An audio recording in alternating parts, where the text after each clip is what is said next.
아브라함은 하나님께서 그에게 허락하셨던 큰 시험을 이겨냅니다.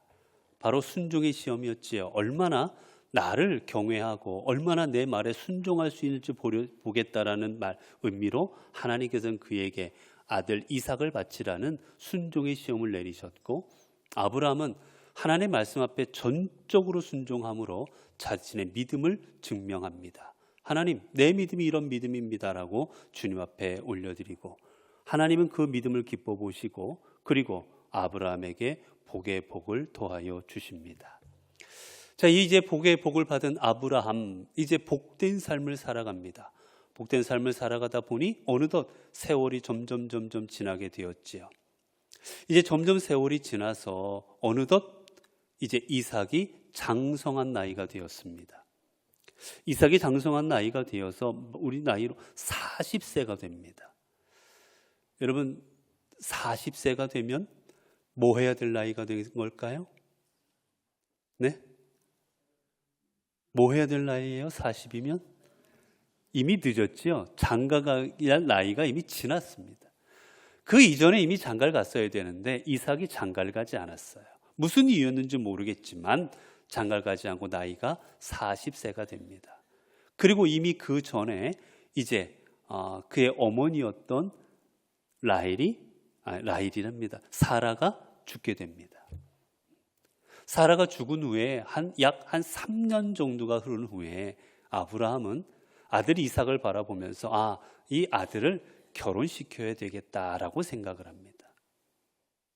오늘 본문은 이제 이삭이 장가가는 장면이에요. 우리 이삭이 이제 장가가는 이 장면을 통해서 우리가 무엇을 봐야 되느냐? 결혼이라는 게 무엇일까? 하나님께서 우리에게 허락하신 결혼의 의미와 우리 믿는 자들이 결혼을 어떻게 생각해야 되는지 하나님은 중요한 교훈을 주십니다. 자, 오늘 1절에 보게 되니까 어떻게 되었어요? 먼저 1절이 이렇게 되었어요. 아브라함이 나이가 많아 늙었고 여호와께서 그에게 범사의 복을 주셨더라. 이 아브라함이 나이가 많아졌습니다. 아브라함이 약 몇 살 정도 되었을까요? 제가 아까 힌트를 드렸습니다. 이삭이 몇 살이요? 40. 그러면 아브라함이 이삭을 몇 살에 낳았지요? 100살. 100살에 낳았으니까 100살에 낳은 아들이 그러니까 40살이 되었으니 아브라함 몇 살이에요? 140입니다. 아브라함의 나이가 140세가 되었을 때 이제 오늘 본문입니다. 어떻게 되었어요? 이제 나이가 많아 늙었다라고 되어 있습니다.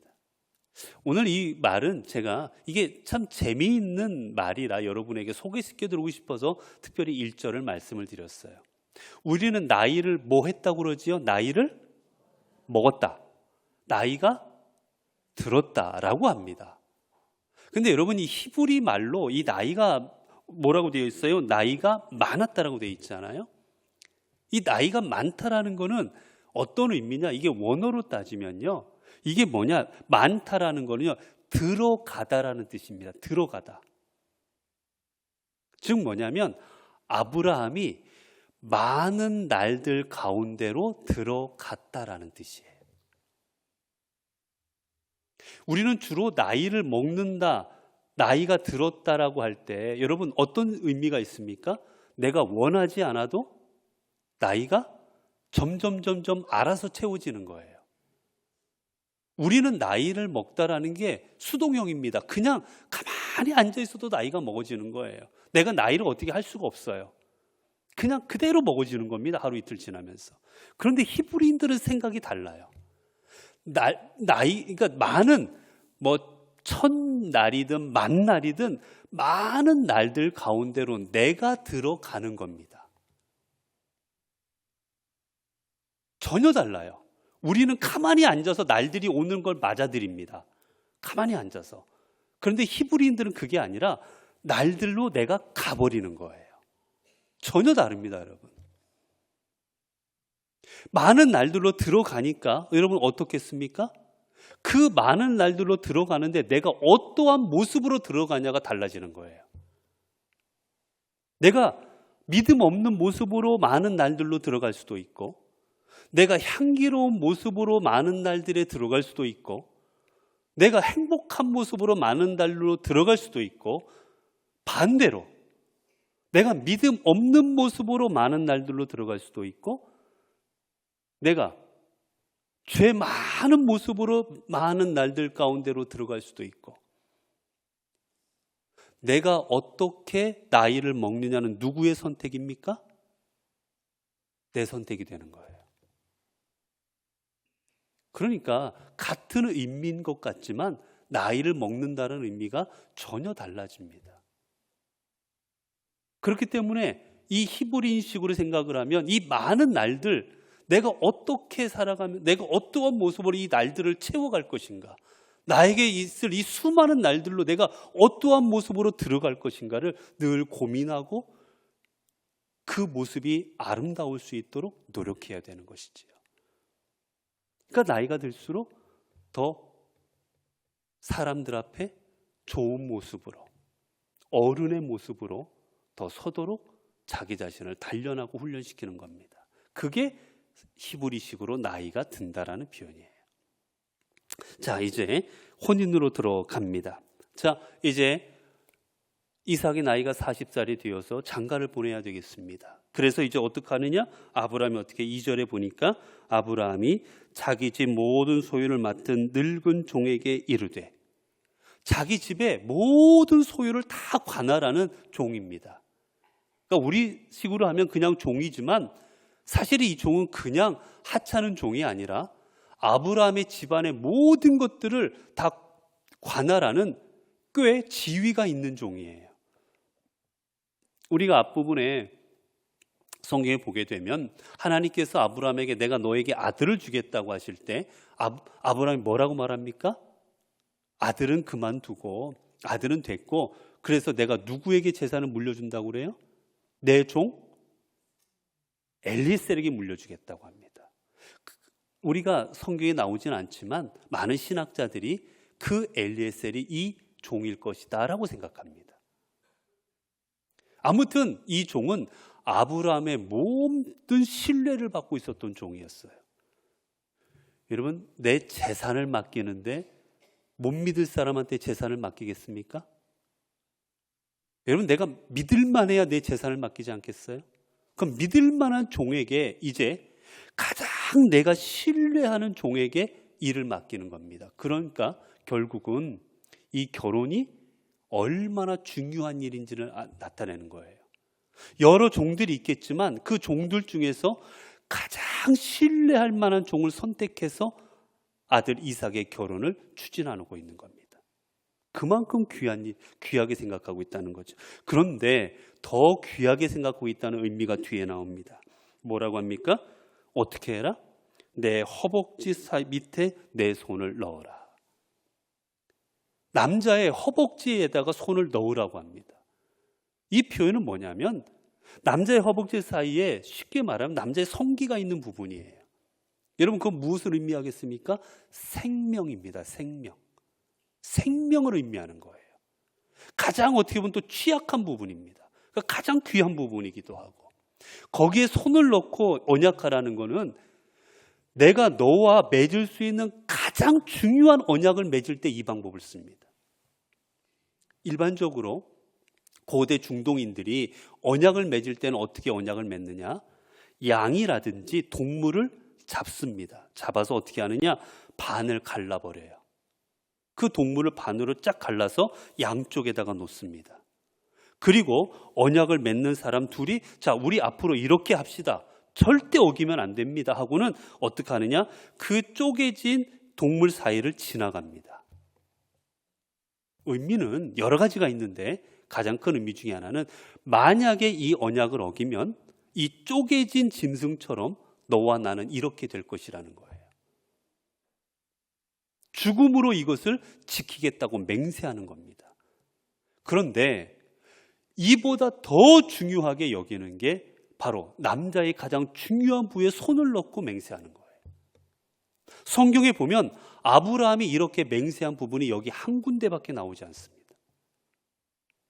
그토록 중요한 의미예요. 성경에 이렇게 또 한 부분 딱 한 번 나옵니다. 이 본문 말고. 혹시 어디서 나온지 아세요? 이 본문 말고 또 조금 넘어가면 또 한 부분에서 성경에 딱 한 번 더 나옵니다. 성경에 딱 2번 나옵니다. 이렇게 언약한 장면이. 어디에서 또 나올까요?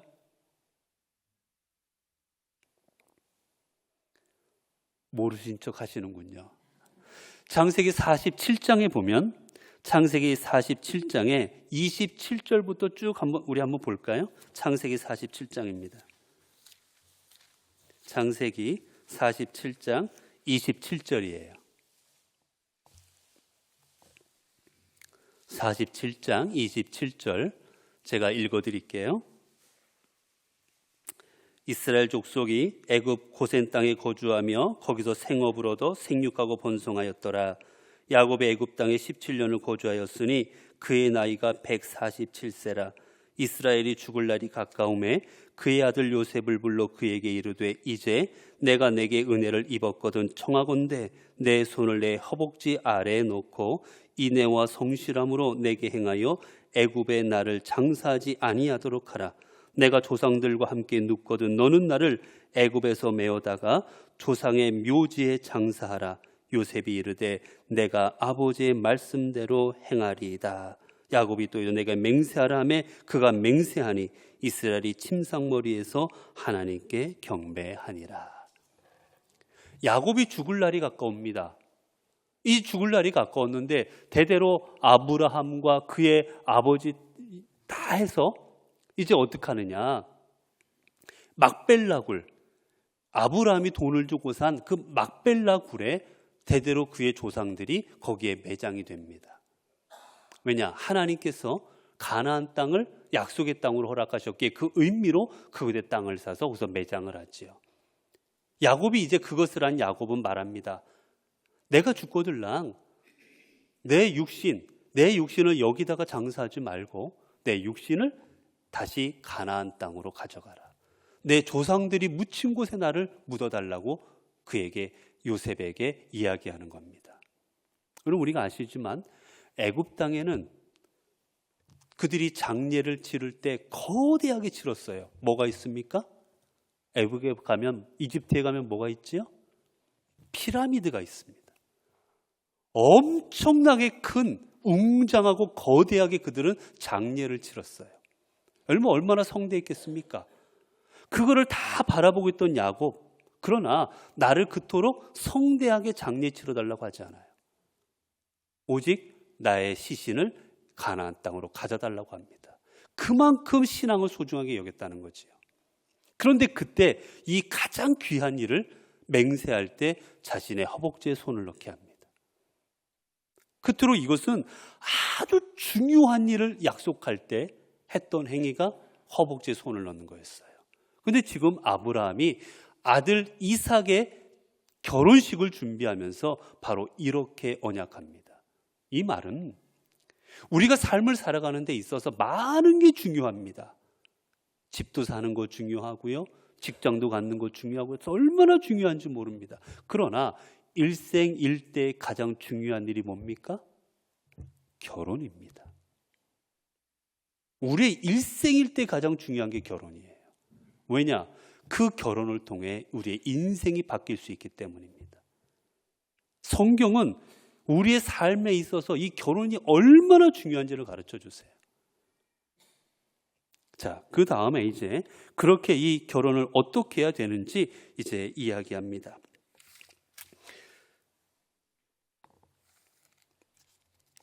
본문에 보니까 이제 말을 하죠. 내가 너에게 하늘의 하나님 땅의 하나님 여호와를 가리켜 맹세하노니 너는 내가 거주하는 이 지방 가나안 족속 중에서 딸 중에 내 아들을 위하여 아내를 택하지 말고 내 고향 때 족속에 가서 내 아들 이삭을 위하여 아내를 택하라. 자, 언약의 내용이 뭡니까?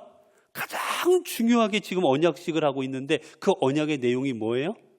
내 아들의 아내를 어디 가서 구해라? 어디 가서 구하라고요? 내 고향에 가서 구하라. 이 고향은 지금 하란을 말합니다. 하란 땅에서 살았거든요. 그의 가족들이, 데라와 그의 가족들이 하란에서 살았기 때문에 지금 하란으로 가라는 겁니다. 자, 이 말의 의미가 뭘까요? 왜?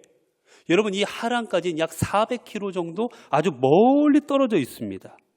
왜 그 먼 데까지 가가지고 내 아들의 아내를 구해오라고 했을까요? 가까운데 얼마나 많았겠어요? 여러분, 이 가나안 땅에 거주한 지가 꽤 됐습니다. 그리고 가나안 땅에 아는 이웃 사람들, 그 중에 뭐 아름답고 재력도 있고 똑똑하고 얼마나 많은 여인들이 있었을지 모르겠어요. 분명히 많았을 겁니다.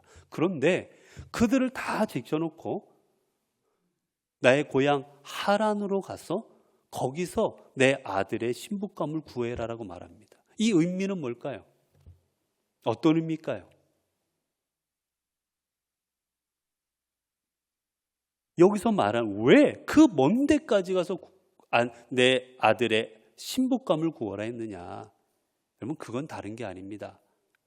가나안 여인들이 어땠습니까?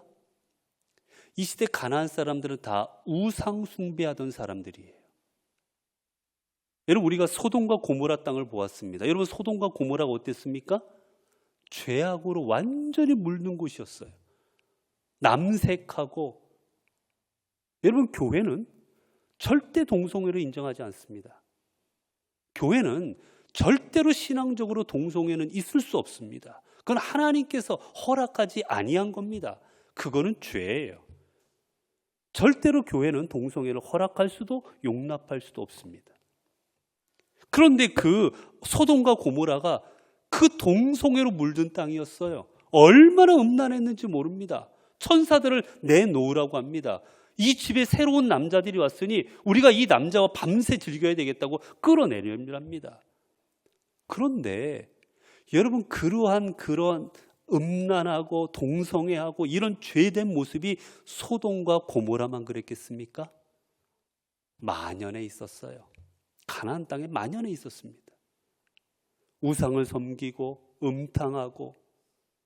아브라함은 그것을 바라보면서 내 아들 이삭은 이런 땅에서 아내를 구하게 하지 않고 내 고향 땅 하란에서 구해야 되겠다. 다른 게 아닙니다. 이 의미는 오늘 우리말로 하면 뭐냐? 이 말은 믿음 있는 아내를 구하라는 겁니다. 이게 오늘 우리 현대로 말하면 한국 사람은 한국 사람끼리 결혼해라. 다른 나라 여인, 다른 나라 남자와 결혼하지 마. 그런 의미가 아니에요. 국제 결혼하지 마라. 이런 의미가 아니라 왜 하란 땅에 가서 구하라 했냐고, 그런 믿음입니다. 믿음 있는 아가씨, 믿음 있는 아내를 구하라는 거였어요. 여러분, 왜 우리가 믿음 있는 남편과 아내를 얻어야 결혼해야 됩니까? 이유가 여기 있어요. 마태복음 19장입니다. 마태복음 19장.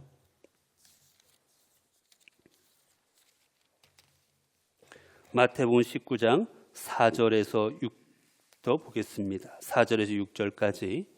마태복음 19장 4절에서 6절까지 보겠습니다. 예수께서 대답하여 이르시되 사람을 지으신 이가 본래 그들을 남자와 여자로 지으시고 말씀하시기를 그러므로 사람이 그 부모를 떠나 아내와 합하여 그 둘이 한 몸이 될지니라 하신 것을 읽지 못하였느냐. 그런즉 이제 둘이 아니요 한 몸이니 그러므로 하나님이 짝지어 준 것을 사람이 나누지 못할지니라. 자, 예수님께서 뭐라 말하십니까? 사람이 부모를 떠나 아내와 합하여 둘이 한 몸이 될지니라. 자, 결혼은 뭡니까? 결혼은 둘이 한 몸이 되는 거예요. 둘이 한 몸이 되는 겁니다.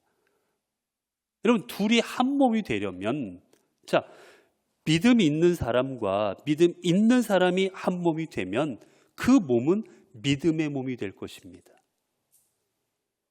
하나님을 중심으로 삼고 하나님을 경외하고 하나님의 앞에서 나아가는 믿음의 한 몸이 될 수가 있는 거예요. 그런데 믿음이 있는 몸하고 믿음이 없는 몸하고 합해집니다. 그럼 어떻게 되겠습니까? 섞여버립니다. 그러면 그 모습이 반은 믿음이고 반은 믿음이 없는 모습인데 섞여버리면 어떤 모습이 나올지는 죄송하지만 아무도 몰라요. 때로는 그래서 믿음 없는 아내가 믿음 있는 남편을 만나서 믿음이 생기는 경우도 있습니다. 믿음 없는 남편이 믿음 있는 아내를 만나서 믿음이 생기는 경우도 있어요. 사실 있어요. 하지만 거의 없습니다. 대부분은 믿음이 있는 사람, 없는 사람 만나서 합해져 버리면 믿음 없이 되는 게 태반입니다. 그렇기에 여러분 찰흙 같은 걸 한번 섞어보세요. 찰흙을 섞어보면 같은 것끼리 뭉치면 같은 게 되지만 색깔이 다른 거를 뭉치면 색이 전혀 달라집니다. 여러분 흙과 흙을 섞어버리면 흙이 되지만 흙과 돌을 섞어버리면 다른 모양이 나와버리는 거예요. 그래서 성경은 언제나 말하기를 그래서 둘이 한 몸을 이룰지니라 이 표현은 믿음 있는 사람끼리 한 몸을 이룰 때 그 몸이 온전한 몸이 되어서 하나님을 온전히 기쁘시게 하는 몸이 될 수 있다라고 우리에게 말씀해 주는 겁니다. 그래서 여러분 지금 아브라함이 종에게 요구하는 게 얘야 종아 너 잘 봐서 우리 이삭이 눈이 그냥 확 뒤집어질 수 있는 예쁘고 아름답고 몸매 좋은 여자를 꼭 구해라 라고 한 것도 아닙니다. 종아 집안을 봐서 그 집안이 좀 뭔가 대단한 집안, 뭔가 훌륭한 집안, 존경받는 집안, 그런 집안의 그런 여자분을 그 집안에서 데려와라 라고 말한 것도 아닙니다. 종아 돈이 많아가지고 재산이 아주 많아서 내 아들 이삭이 평생 재산 때문에 걱정 근심하지 아니할 수 있도록 돈 때문에 걱정하지 않도록 돈 많은 집안의 아가씨를 구해라 라고도 하지 않습니다. 아브라함이 요구한 것은 오직 하나 믿음이 있는 아내를 구하라는 거였어요. 여러분 이게 바로 우리 기독교의 중요한 결혼의 원칙입니다. 가장 좋은 모습은 믿음 있는 사람들끼리 가정을 이룰 때 그 가정이 하나님 앞에 온전한 가정을 이루기 가장 좋은 거예요. 물론 아까 말씀드렸다시피 아닌 경우도 있습니다. 믿음 없는 남편, 믿음 없는 아내를 얻어서 구원의 길로 인도할 수도 있어요. 그런데 그때는 각오해야 됩니다. 아까 말씀드렸다시피 전혀 다른 게 섞어지면 본래 모습을 내기가 어려워요. 오랜 시간이 걸려야 되고 오래도록 노력을 해야 됩니다. 그거를 각오하고 결단할 수가 있어야 됩니다. 그렇지 않고 그저 대충 되겠지라는 마음으로 나섰다가는 대부분은 믿음 없는 가정이 되어버리고 맙니다. 한 몸을 이루는 걸 실패하고 말아요.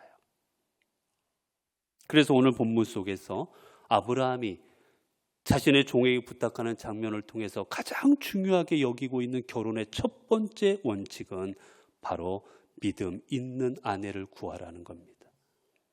그 다음에 두 번째 결혼에 오늘 말씀하는 조건이 있어요. 뭐냐면 누구를 구해라 라고 하냐면 내 아들 이삭을 위하여 아내를 택하라. 4절에 보면 내 아들 이삭을 위하여 아내를 택하라고 합니다. 여러분 내 며느리감을 구하라고 하지 않습니다. 내 아들 이삭을 위한 아내를 구하라 합니다. 좀 전에 우리가 주님께서 주신 말씀을 했을 때 어땠습니까? 결혼이란 뭐였어요? 내 부모를 떠나 남자와 여자가 한 몸을 이룬다라고 하셨습니다. 남자와 여자가 한 몸을 이루는 거, 그 믿음으로 한 몸을 이룬다는 의미는 말씀을 드렸고 또 하나 중요한 원칙이 바로 이겁니다. 부모를 떠나는 겁니다. 내 며느리감을 구하는 게 아니라 아들의 아내감을 구하는 거예요. 여러분 우리는 주로 많은 경우들 며느리감을 구합니다. 사위감을 구합니다. 기준이 나예요. 내가 볼 때 사위감, 내가 볼 때 며느리감을 구하려고 합니다. 그리고 결혼해서도 끊임없이 울타리 안에 두려고 합니다. 그런데 여러분, 성경적인 가정은 부모로부터 떠나는 겁니다. 그래서 독립된 가정을 이루는 게 성경적인 가정이에요. 부모 곁에서 부모의 결정에 따라서 부모 곁에서 자신들이 결정하지도 못하고 부모가 하는 대로 따라가면서 의지하는 그런 가정이 아닙니다. 독립된 가정을 이루는 거예요. 이 독립된 가정이라는 건 분가를 의미하는 게 아닙니다. 정신적으로 분가하는 거지. 왜냐? 이삭이 이제 결혼합니다. 이삭이 결혼해서 어디서 삽니까? 아버지를 떠나 따로 살지 않아요. 아버지와 같이 삽니다. 누구의 장막에서 살아요? 엄마 사라의 장막에서 삽니다. 즉, 그 아버지의 땅을 떠나지 않습니다. 하지만 그들은 정신적으로 독립해서 전혀 새로운 가정, 자신들만의 가정을 꾸려나갑니다. 그게 바로 성경적 가정입니다. 우리는 결혼을 해서도 끊임없이 연결됩니다. 결혼을 했는지 아니면 잠깐 내보낸 건지 이해가 되지 않을 정도 우리는 끊임없이 자녀들과 유대 속에서 자녀들을 간섭하려고 하고 또 자녀들은 부모를 의지하려고 하고. 여러분, 그러나 성경은 그렇지 않아요. 결혼하면 떠나라는 겁니다. 결혼하면 부모는 내어놓으라는 겁니다. 그래서 오늘 본문 속에서 하나님께서는 이 이삭의 가정을 통해 우리가 어떤 가정을 이루어야 되고 어떤 결혼을 해야 되는지를 우리에게 가르쳐주고 있습니다. 그러면서 아브라함이 하나 중요한 이야기를 합니다. 거기 보면 이제 종이 물어요. 종이 이르되 여자가 나를 따라 이 땅으로 오려고 하지 아니하면 내가 주인의 아들을 주인이 나오신 땅으로 인도하여 가리이까. 여러분, 지금 이 아들을 이삭을 결혼시켜야 되는데, 여러분, 우리가 지금은 스마트폰이 있잖아요. 스마트폰으로 찍어가지고 가서 예를 들면 다른 신부감에게 자, 이렇게 생겼습니다, 이런 모습입니다라고 보여주고 결혼하겠습니까? 물어봐도 될똥말똥인데, 여러분, 이 시대는 아무것도 없었어요. 어떻게 생겼는지, 어떤 스타일인지 모릅니다. 그 먼 몇백 킬로 떨어진 곳에 가서 우리 가문에 우리 주인 아들이 있는데 결혼하겠습니까? 라고 물어봐요. 여러분에게 혹시 누가 와서 저기 서울에 괜찮은 남자가 있는데 얼굴도 쳐다도 보지 않고 전화도 목소리도 안 듣고 자, 결혼하겠습니까? 보증은 제가 할게요. 결혼하겠습니까? 하면 여러분, 우리 여자 권사님들, 집사님들 따라가시겠습니까? 가시겠어요? 못 가죠. 그러니까 이 종이 묻는 겁니다. 아니, 내가 가서 아무리 얘기해도, 아니, 그 아가씨가 내가 뭘 믿고 당신 따라가냐고, 내가 뭐 믿고 당신 집안에 가서 며느리 그쪽 내가 아내가 되겠느냐고. 못 간다.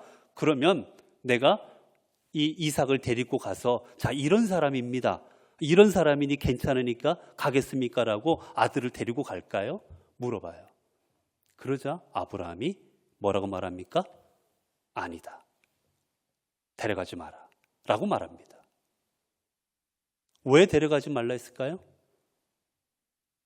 혹시라도 이삭이 갔다가 여기 보니까 처가댁이 너무 좋아요, 살기도 좋고 처제도 많고 너무 좋아서 아버지 나 가기 싫습니다, 여기가 좋사오니 거기서 눌러 앉을까 봐 그래서 안 된다고 했을까요? 아닙니다. 본문에 나오면 이유가 나와요.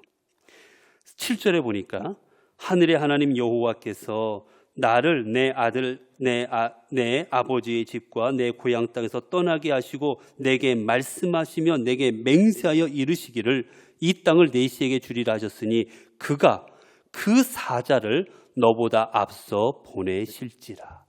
이유가 여기 있습니다. 걱정하지 마라. 내가 가는 길에 내가 가는 게 아니라 하나님께서 너보다 먼저 하나님의 사자를 보낼 것이다. 내가 따라올 만한 하나님께서 택하신 여인을 볼 수 있는 눈을 줄 것이고, 하나님께서 택하신 여인은 분명 너를 따라오게 될 것이다. 왜냐? 하나님께서 약속하셨기 때문이다. 그러니 내 아들을 데리고 갈 필요 없다라고 말합니다. 여러분, 이게 바로 믿음 아니겠습니까? 왜 이런 믿음을 가졌을까요? 어떻게 아브라함은 이런 믿음을 가질 수 있었을까요? 바로 앞부분에서 그의 인생을 통해서 그는 경험했기 때문입니다. 수많은 일들을 통해서 그가 저 하란 땅에서 여기까지 오는 동안에, 그리고 가나안 땅에 머물면서, 그리고 얼마 전에는 아들 이삭을 바쳤을 때 하나님 앞에 말씀대로 순종할 때 하나님께서 그 아들 이삭에게 손대지 못하게 하시고 숫 양을 준비하십니다. 그 모든 과정 속에서 아브라함은 깨달은 거예요. 약속하신 하나님께서는 당신의 약속을 위해서 모든 걸 준비하고 계신다. 하나도 허투루 하지 않는 분께서는 내 인생의 모든 언약을 이루시기 위해서 철저하게 하나에서부터 10까지 준비하시는 하나님이시지, 대충 허투루 일하시는 분이 아니시라는 것을 그는 자신의 인생을 통해 경험했던 겁니다. 그래서 말합니다. 데려갈 필요 없다. 분명 하나님께서 너보다 앞서가셔서 다 이루실 것이다 라고 말하는 겁니다. 여러분, 결혼하는 데는 자녀의 신앙도 중요합니다. 그런데 이 결혼을 이끌어가는 게 지금 누굽니까? 아브라함이에요. 실은 부모의 신앙도 중요합니다. 왜 그렇습니까? 그 부모의 신앙이 자녀에게 전수되기 때문이에요. 자녀는 부모의 신앙을 전수받습니다. 그렇기 때문에 결혼이라는 것은 단지 두 사람이 만나서 결혼하는 것도 되지만, 더 크게 보면 그 가정의 부모들이, 그 가정의 믿음의 부모들도 그 결혼에 함께하는 겁니다. 그래서 우리는 이 부모들도 믿음으로, 이 결혼식은 우리의 저 아들의 아내, 내 딸의 남편 될 사람은, 저 사람은 하나님께서 내 자녀를 위해서 준비하신 하나님의 사람이라는, 하나님께서 예비하신 하나님의 귀한 사람이라는 그런 믿음을 가지고 기도하고 격려해주고 도와주고, 그렇게 나아갈 때 그 자녀들이 더 믿음의 가정으로 세워져 갈 수가 있는 겁니다. 사랑하는 성도 여러분, 결혼은 철저하게 믿음으로 시작되고, 그리고 믿음으로 진행되고, 믿음으로 마무리되어야 되는 과정입니다. 여러분의 자녀들을 결혼하게 하실 때 꼭 다른 것보다 먼저 믿음을 보실 수 있기를 바랍니다. 사실 쉽지가 않습니다. 요즘엔 믿지 않는 청년들이 너무나도 많기 때문에, 믿는 청년들이 너무도 없어서 사실 믿음의 청년들이 결혼한다는 게 쉬운 일이 아닙니다.